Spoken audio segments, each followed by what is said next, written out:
मुंबई महापालिकेच्या मुदत ठेवीमध्ये घट झाली आहे। 4 वर्षात मुदत ठेवी 92,000 कोटींवरून 80,000 कोटींवर आल्यात। मुद्दा महापालिका निवडणुकीत कळीचा ठरण्याची शक्यता आहे। मुदत ठेवी कशा कमी झाल्या यावर मात्र आता चर्चा रंगणार।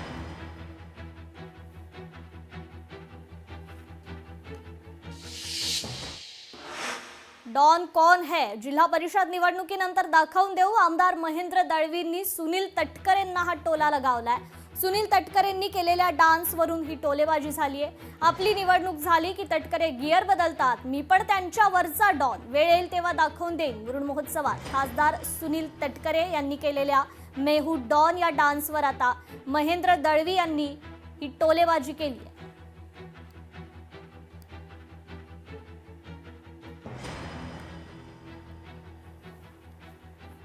येणाऱ्या जिल्हा परिषद निवडणुकीमध्ये 100% भगवा फडकवणार। आणि एक तर आपले आमदार आणि मंत्री भरत शेठ यांची एका साईडला ताकद आहे, पलीकडच्या साईडला आमच्या महेंद्र दळवी ताकद आहे, दक्षिणमध्ये माझी ताकद आहे भागामध्ये।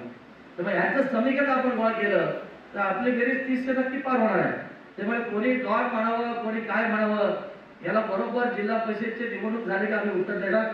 तुम्ही काळजी करून आपलं स्वप्न आहे महायुतीच्या माध्यमातून वरिष्ठांचा सन्मान करून आपण खासदारांना निवडून देताना सगळ्यांनी एकीचं बळ दाखवलं। पण परत तेच की दुसऱ्या निवडणुका आल्या की गेअर बदलणार आणि मग आपली भूमिका स्पष्ट करणार आणि मग कधीतरी असं सांगतात की मैं वो डॉन, मी पण त्याच्यावरचा डॉन नक्की आहे, तुम्ही काळजी करू नका। उल्हासनगर महापालिकेच्या ऐन निवडणुकीच्या तोंडावर रिपाई आठवले गटात मोठी दुफळी निर्माण झाली आहे। रिपाई जिल्हाध्यक्ष नाना बागुल यांनी केंद्रीय राज्यमंत्री रामदास आठवले यांना शिवसेना शिंदे गटानं आपल्याला 7 जागा सोडल्याची चुकीची माहिती दिल्याचा गंभीर आरोप आठवले गटाच्या नेत्यांनी केला।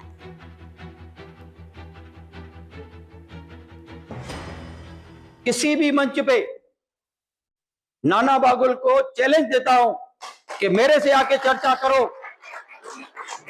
हमने तुमसे बातचीत की है, हमारे सामने किसी भी मंच पे, खुले मंच पे सभी पत्रकारों के सामने आके हमसे चर्चा करो, हम खुली चर्चा करने के लिए तैयार हैं। रिपब्लिकन पार्टी ऑफ इंडियाचे निरीक्षक आहेत बारसिंग साहेब, त्यांना या सगळ्या गोष्टी कळवलेल्या आहेत। बारसिंग साहेबांनी पत्र दिलंय, रिपब्लिकन पक्षाची सेनेसोबत युती आहे अशा पद्धतीचं त्यांनी पत्र दिलंय आणि ते पत्र मी आता तुम्हाला दाखवतोय। हे पत्र बघा, झूम करून बघा पाहिजे तर। याच्यामध्ये आठवले साहेबांच्या आदेशाने सगळ्या ह्या गोष्टी घडलेल्या आहेत।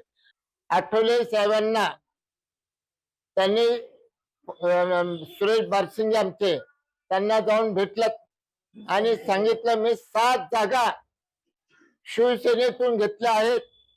म्हणजे ठीक आहे, 7 जागा तू घेतल्या शिवसेनेतून, कोणाला या पक्षात जे काम करणारे निष्ठावंत कार्यकर्ते आहेत त्यांना कोणा पक्षाच्या कार्यकर्ता दिल्या का? 7 जागा दिल्या नाहीये। फक्त त्यांनी त्याच्या बायकोला आणि स्वतःच्या घरच्यामध्ये 2 जागा घेतलेल्या आहेत शिवसेनेकडून। मग 5 जागा गेल्या कुठे? 5 जागा विकल्या आहेत, कोणाला काय केलेलं आहे त्याला जाऊन विचारा।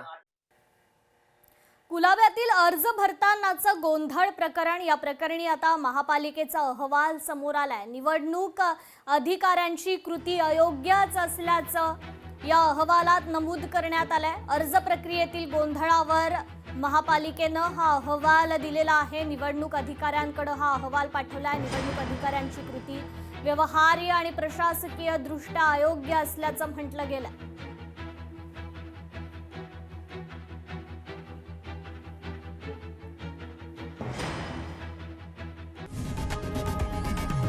लोकशाही मराठी ऐका, पहा, जागरूक रहा।